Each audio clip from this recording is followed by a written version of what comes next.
What up, y'all? This gonna be another crazy podcast. Started with more machines.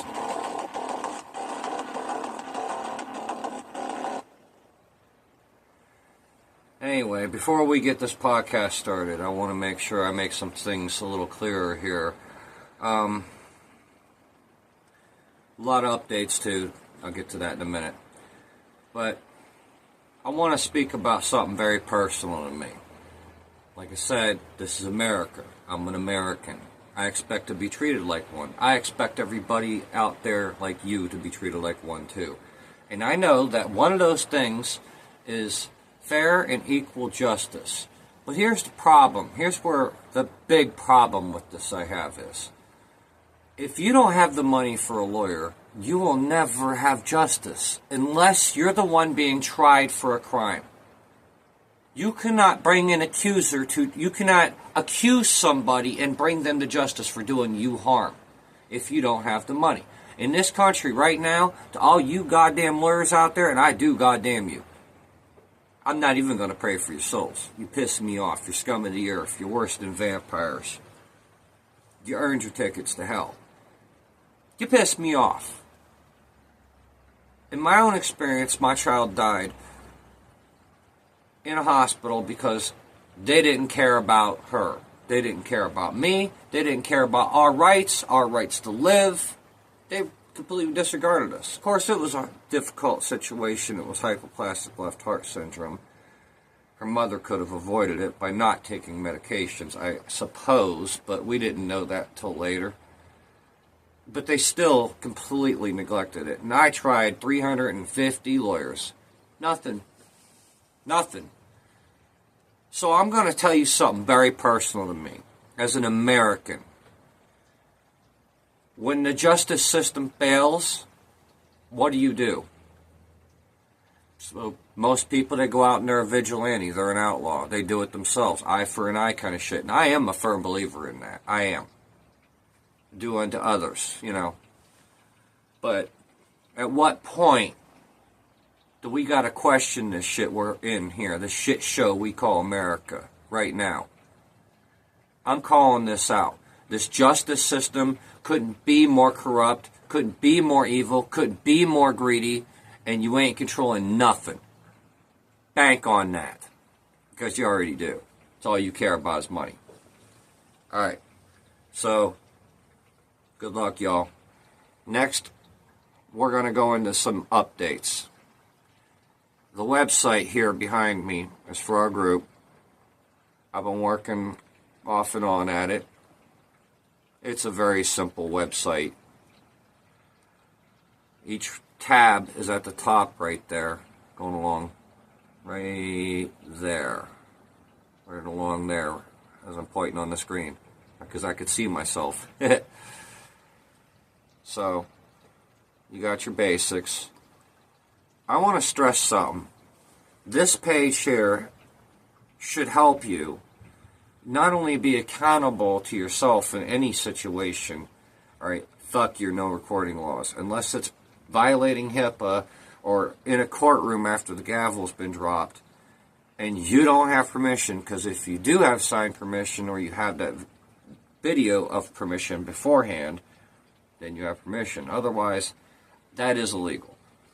Tell me other situations. Let's debate it. We can look it up. I can ask people who knows the law, so we're good. I won't mention names. But y'all know who you are, and I wish you'd come on this. We could do this now. The things that are in here, I noticed that a lot of it, for some reason, seems to be disappearing from Google Play Store. I don't know why. I've used it for a long time. There's nothing wrong with it. There's no malware or anything. I scan this stuff. But it's available on Google Drive in the links there with complete instructions. I want you to protect yourself. I want you to prove what happened. And I don't want to see some stupid little video clip or whatever of when it happened on. I want to see what happened before, during, and after. That is what I do.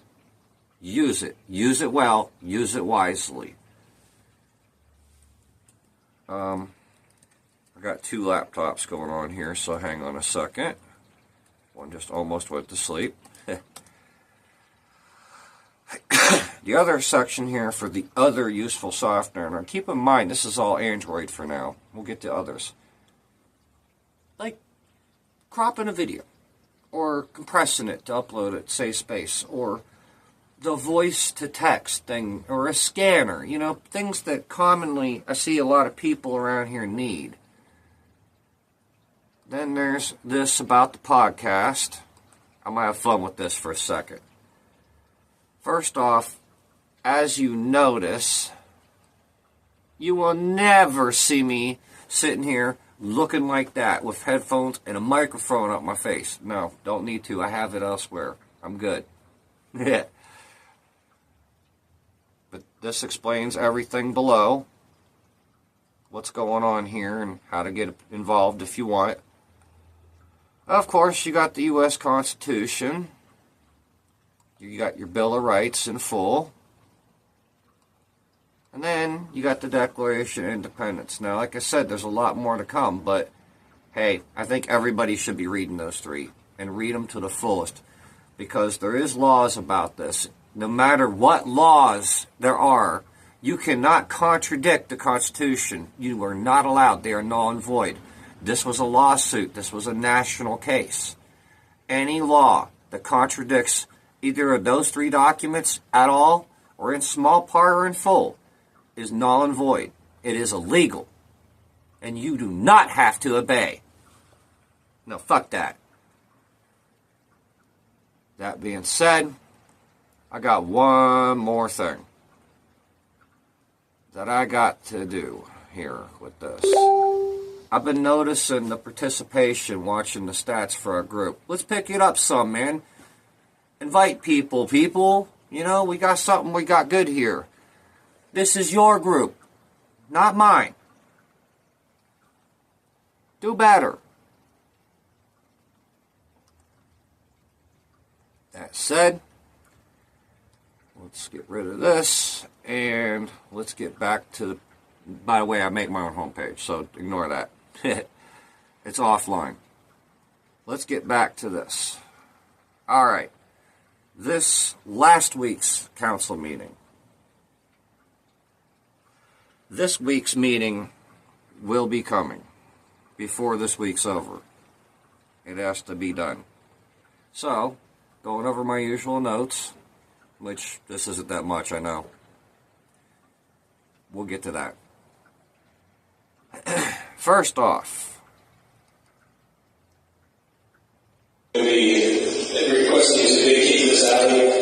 I started a little late and it really wasn't missing much. The other video was like 43 seconds before this, and it's like, what's the point? And exactly 4 minutes in, I'm going to do a little prior. I want to know, what is with these executive sessions? These off-record private talks are becoming extremely suspicious and a little frequent. From what I'm understanding, it might have something to do with the lawsuits going on, but can someone please fill me in on what these executive sessions are, because you're not exactly building public trust or confidence here. Some kind of synopsis of it, some breakdown, some nutshell. What the fuck is going on here? This isn't okay. You work for us, don't forget that. We don't work for you. Watch. Listen. Turn it over to the law director for a motion on executive session. Council, I'd ask that we go into executive session to discuss any litigation. I'd ask that members of council, mayor, staff, auditor, and president, along with one of my assistant moderators. Thank you. So moved.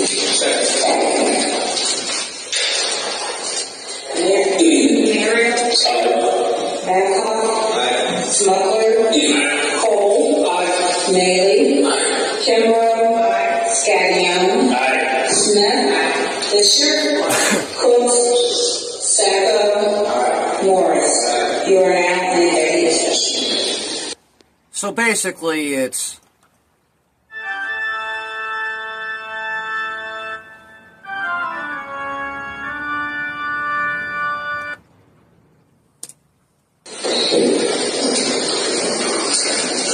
the fuck? And nobody knows what's going on behind those doors. So there's a record of it. Nobody's speaking about it. How is that okay?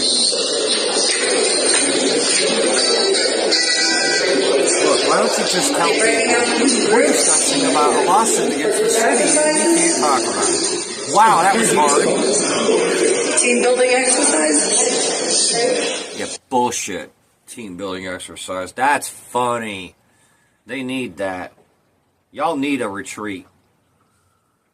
Not an escape. Damn it. Alright, so they do this for quite a bit. I mean, I'll play a little. It goes on and on and on for probably 15 minutes. 10, something like that. About 10. So, I think more than that. There's somebody that wanted to say something. I guess they found out that I'm doing a podcast there.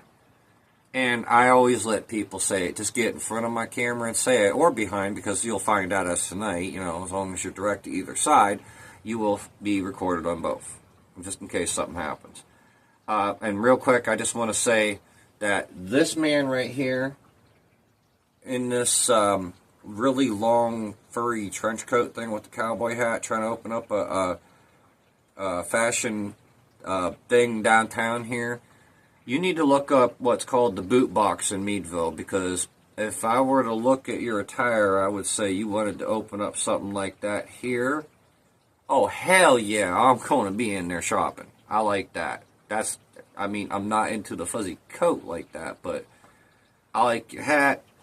And your wife had some pretty awesome boots that had the spurs on them. So, yes, please do open up a good shop like the Boot Box was in Meadville, PA. Yes, please do. I like that. Alright, so at 11:55, we'll start at 11:51. I want everybody to hear this man. He might be a little difficult to hear, so listen up.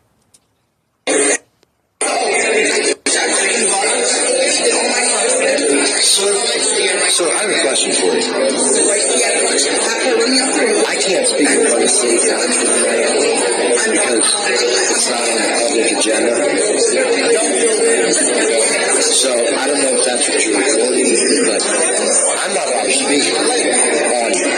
Why can't? Because it's not on the agenda. What I'm here for. Public speech isn't on the agenda. You can't be a public speaker. Why? Because you have to get it approved from the council member. Yeah. Well, all you gotta do is ask. I did. He said that's not the case anymore.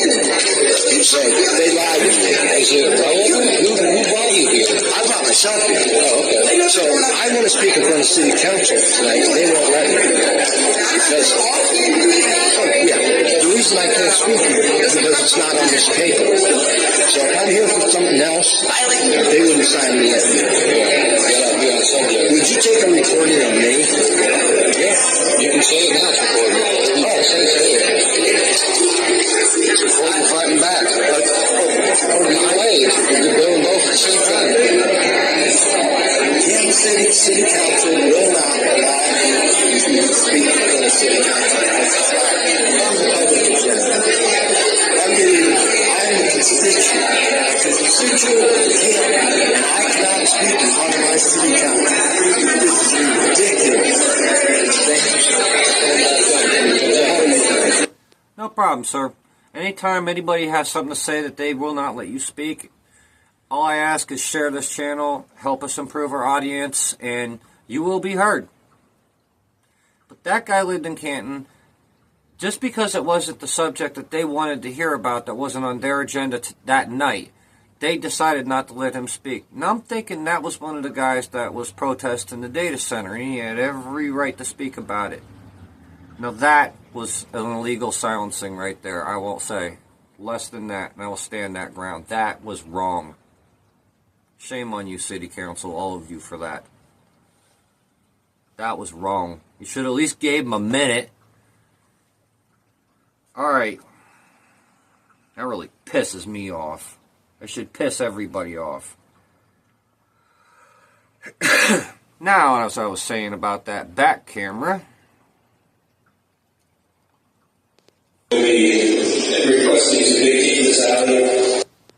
At exactly 13 minutes and 22 seconds here. Let's see. Let's skip ahead here to it. 13, 20 seconds. Listen to him again. Because the future and I cannot speak in front of my city council. This is ridiculous. Thank you, sir.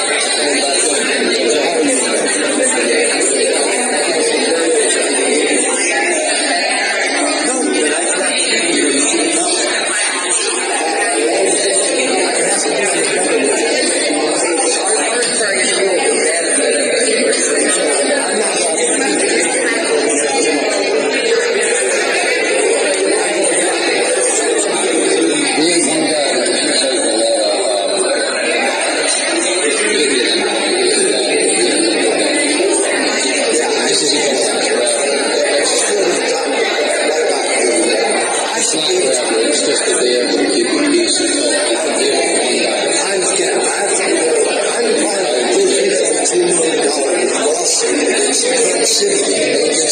$2 million lawsuit against the Canton City. Could that be why they're having these little secret meetings? Do you wonder?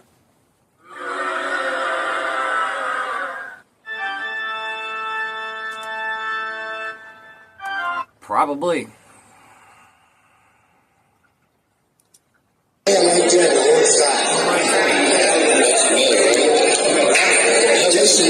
Oh, Reese, she's a prostitute. I can't see that far.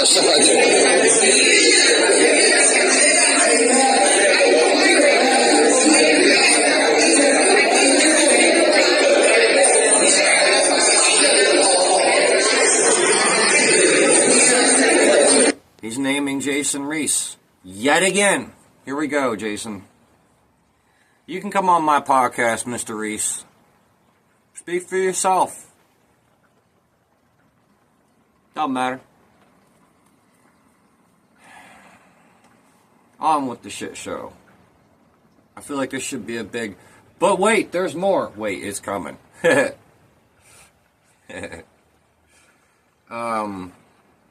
Now back to the front camera. Alright. So, at 29:18, I have to explain this. This is, really bad. Okay, at exactly 29 minutes and 18 seconds. We're starting at a second before. The woman going off in the back is Renee. I suppose I could play that and show her face, but you could hear it here just clear enough. She got kicked out. She got post-traumatic stress disorder. She's completely traumatized. A lot of things, like what she's saying, actually happened to her. She's been asking to be on the show, but I think that she needs a little help first before I can do that. Then we'll maybe see. I just don't. And remotely, it's a little sketchy. She's a little off. So, on that note, I want to take a moment to thank all of City Council for having patience with her. I know it's hard to deal with, and I know that nobody should be making disruptions in the middle of city business, which is all of our business here. Okay? I always tell people, come proper, but don't be licking nobody's boots. Nah, eat them. Fuck that. But I do want to thank all y'all for having the patience with her and letting her just go and kindly be kicked out. And not like putting her in a nut house or something. Although she needs help. I'm just going to say it. That woman needs help.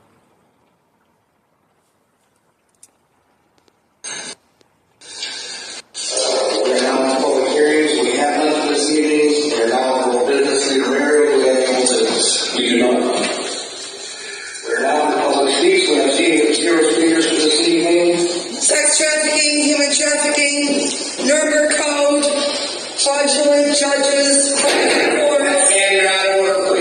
welcome. Have a great day. Someone had to say it.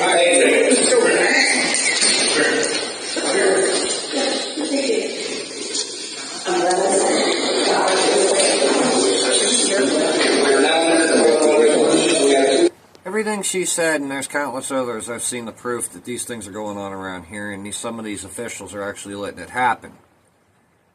Mr. Nicely wasn't completely wrong. It's just, instead of a narrative, maybe just show the whole thing.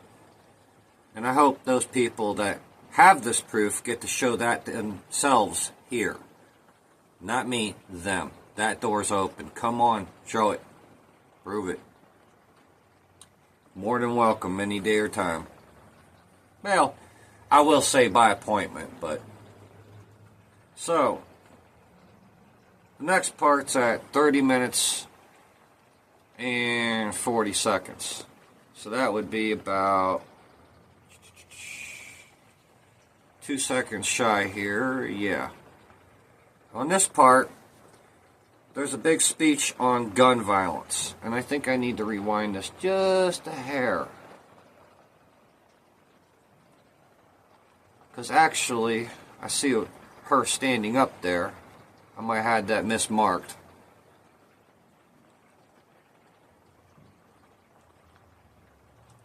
Now let me just say real quick, with this whole speech on gun violence, it went way over time. I'm glad she was heard. It was very good. But I am absolutely a pro-Second Amendment person, that if we didn't have it, we wouldn't have our freedom. You wouldn't be able to feed or defend yourself at all. And those are critical things. And if you think you're going to control guns, I think maybe we need to get to a point where we understand the story of Cain and Abel. Maybe, perhaps, it ain't less easy. So remember that. If no good guys had guns, only bad guys would have guns.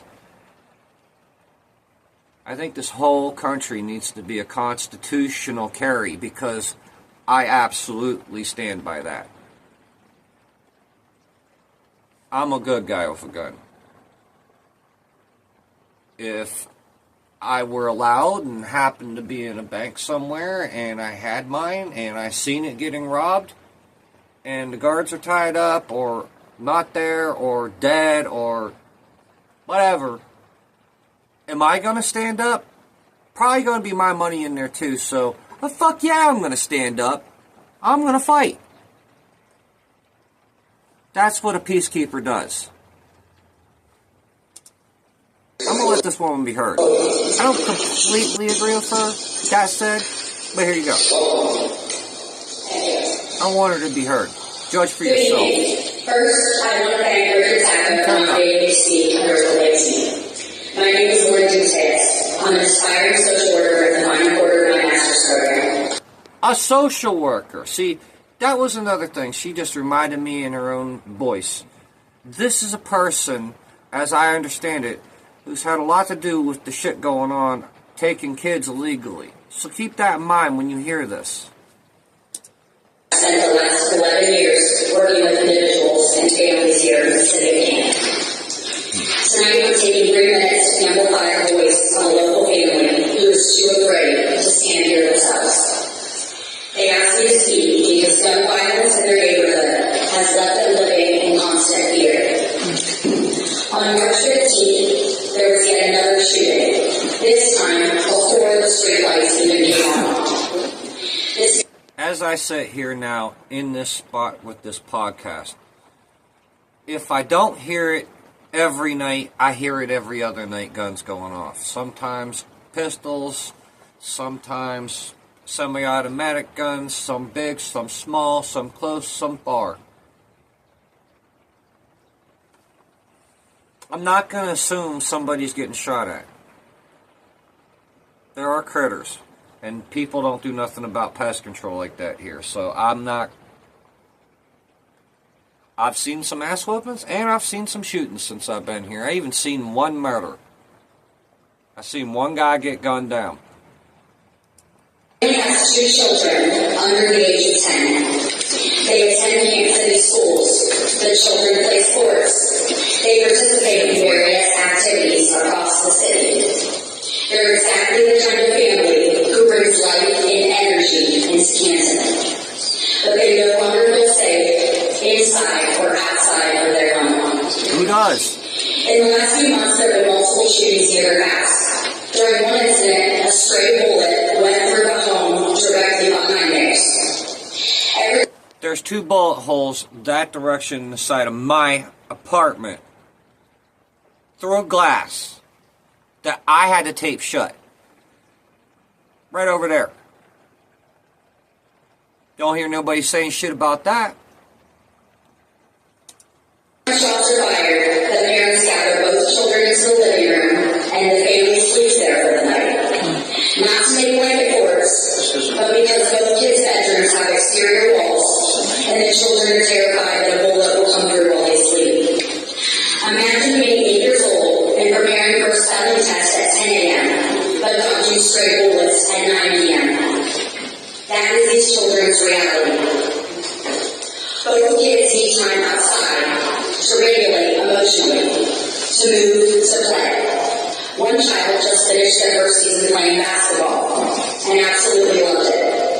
But their parents no longer feel safe letting them play outside. They can't ride bikes, they can't practice layups, they can't even play in their own yard while an adult watches. They simply isn't safe.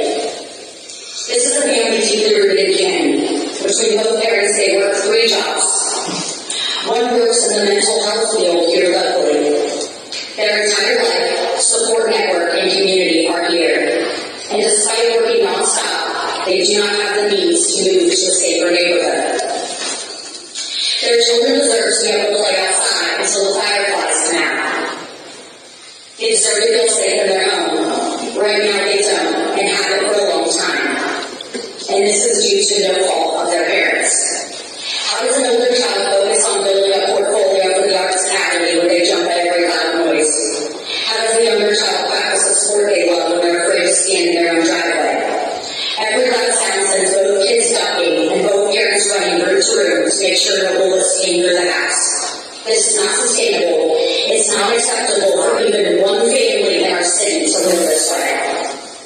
The parents asked me to make this clear. The gun violence in the neighborhood is not tied to one particular establishment. It's broader than that. They simply want to feel safe where they live. City Council, I am normally someone who brings resources, ideas, options, and hope to families. I can usually find something to help them take a step forward. For this, I have nothing to offer them. This family's plea is simple. Walk a mile in their shoes. Since November 2025, this is the 3rd shooting right outside their home. So my question tonight, on behalf of this family and every family like theirs, is this. What is the city's plan to help families who are living in this kind of fear? Thank you.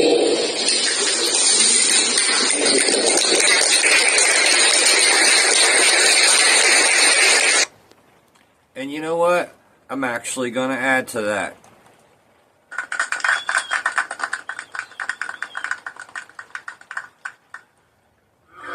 Not that. Gotta work on some bugs. Excuse that. My bad. Not that. Anyway. That was Linux. Okay, so 37 minutes into it.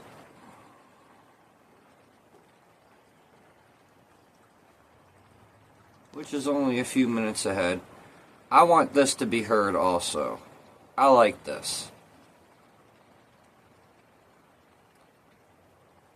If I could find it. Alright.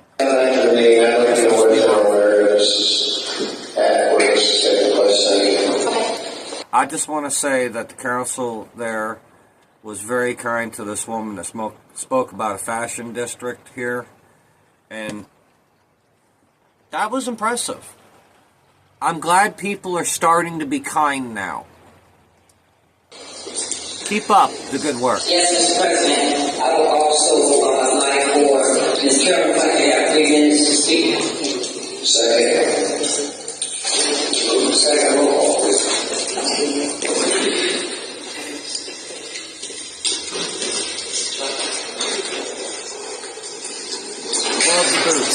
awesome. I seen studs like that with the spurs functioning. That's cool. I got family from Texas and stuff, so that's cool. I like that. Miriam, Babcock, Smuggler, Colgate. All right.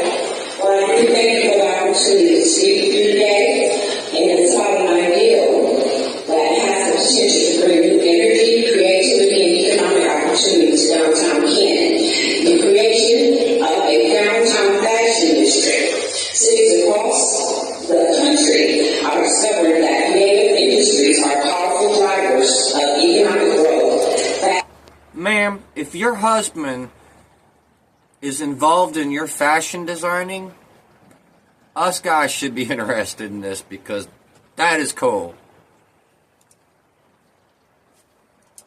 In particular, we're discovering design, retail, media, tourism, and small business entrepreneurship by establishing a fashion district. Canton could create a dedicated space where designers, boutiques, tailoring services, creative studios, and fashion-related businesses can strive together. This initiative will not only support local entrepreneurs, but also attract visitors to our cities. Events like Canton Fashion Week, designer showcases, and fashion markets will bring people downtown. Just another thought, but maybe do some consignment work where individual people's, anybody, like say if I want to make a leather wallet and I did something nice and good quality, do some consignment work, help people around your community to make a few bucks that need it, help them up. Hey, that's a good idea. Dining in our restaurants, stay in our hotels, shop in our stores, and experience everything Canton has to offer. Even a modest event can generate a significant economic activity. A regional fashion event in Canton could attract hundreds to thousands of visitors, producing an estimated 250 to 5,000 in economic activity the first year.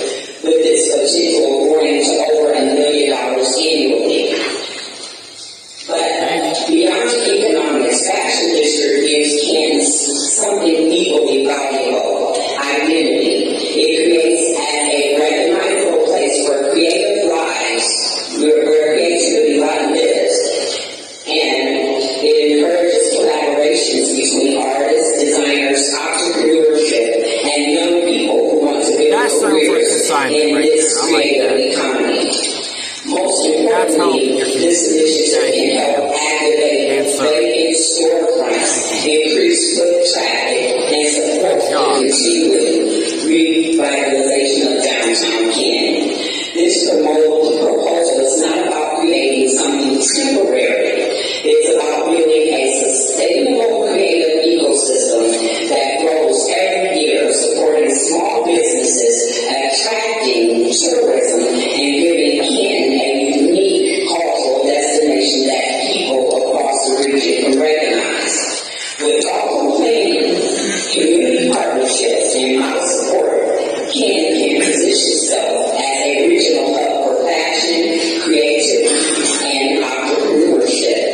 I invite the council to consider this opportunity and work together with myself and other local creatives in the community to bring downtown Canton's fashion district to life.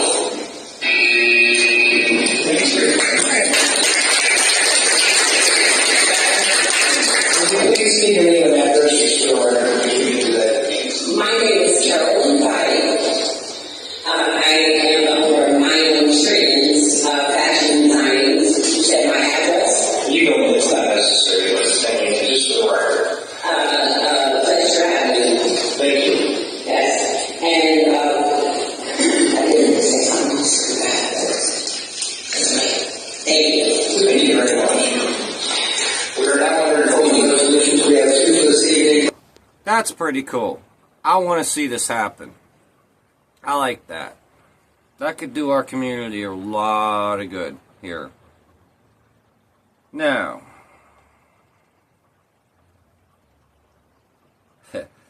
Just an obvious note, at 42 minutes into it, I noticed here that Mr. Nicely was nowhere to be found anywhere in the meeting, and neither was Mr. Downing. That's interesting. And I've been noticing also that since Mr. Nicely hasn't been around, people have been nicer to each other, and the council members have had more to hear like this. And the attendance is up, and, you know, people are cooperating better. At 45 minutes into it, and you could just see the video online, it'd probably be clearer than this for the moment. I think there's a loose wire here. Hang on. It happens. Yeah, there we go. That would be better. Less blue-purple color. I didn't even notice that till just now. About 45 minutes into it, almost exactly, Meryl's leaning over, whispering to the guy on his left, "The hell?" Like for a minute. That's a little weird. And then I noticed there's really no public speaks in this one yet again. Look, I gotta say something about this public speaking thing. Why don't, instead of it has to be on subject, the rest of this does, yeah, like with what she was doing. Why don't you let the public actually speak? If it's not crazy, if it's not Nuremberg trial, if it's not, it has to be some kind of thing that the city can do something about. It doesn't have to be on subject for that meeting. It could have been something from 5 meetings ago, or maybe some people like from that anti-data center people there protesting. Maybe you got a bunch of them that want to come up and make their case. Why don't you let them? They live here. This is bullshit.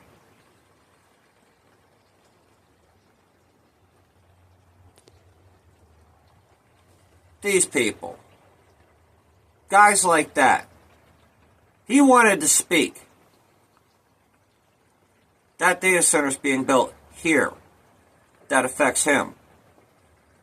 And from what I understand, a lot of farmers. I don't know that I'd want to buy any milk from Canton farms with data centers near it. I'd be afraid of mercury and lead poisoning. Mr. Geovasis was kind enough to give me this, because I've been asking for the longest time. It says, rule number 22, the one that keeps suspending every meeting that I've been saying I wonder about. Let me read this. Hold on. Let me wet my whistle first. I don't want to mince words or stutter. All right. It specifically says, communications, comma, formal resolution, comma, and ordinance procedures for regular meetings. A, all communications, formal resolutions, and ordinances shall be received by the clerk of council no later than 2 p.m. on Thursdays. Yeah, I'll bet that deadline's getting kept real good. Mind you, it seems like that woman's a minister, as I'm just now hearing. Yeah. So, I mean, have a little respect, y'all. When a holiday occurs, the deadline shall be adjusted accordingly by the clerk of council. Additions to the agenda or communications, resolutions, and ordinances received after 2 p.m. deadline set forth shall only be made by the suspension of this rule. So I was right. B, all matters which require further action by ordinance or formal resolution of council shall first be referred by presiding officer or his designee to the proper committee or committees, appointed department head, elected official, or to the clerk of court counsel for filing. C. Upon the approval and initializing of any matter referred to a committee by the committee's chairpersons, the matter shall be sent to the law department for the preparation of the necessary ordinance or formal resolution. In the event the committee chairperson fails to take action on any matter referred to the committee for 2 weeks, the matter shall be sent to the law department upon the initialing of a majority of the committee's members. D. When a matter is sent to the law department for the preparation of an ordinance or formal resolution by a committee chairperson or a majority of a committee's members, as applicable, the law department shall submit the request and the prepared legislation to the clerk or counsel for inclusion on the next agenda. And then it just says page 13. I'd like to know what this came out of. But thank you, sir. Glad you did that. This does bring good questions, though. So, I'm pretty sure this concludes. I'm pretty sure. This last week's podcast should have been done. The video this is commenting about, this video is the commentary for the actual full video. See, I like to get the whole picture. I'm not just there for public speaks recording like this and then I leave like an idiot. That's disrespectful to everyone and everything. We all need heard. Both sides of this, all of us, everyone. But come proper, because this is a table. Be heard. Loud and clear. So, until next time, stand up and bitch.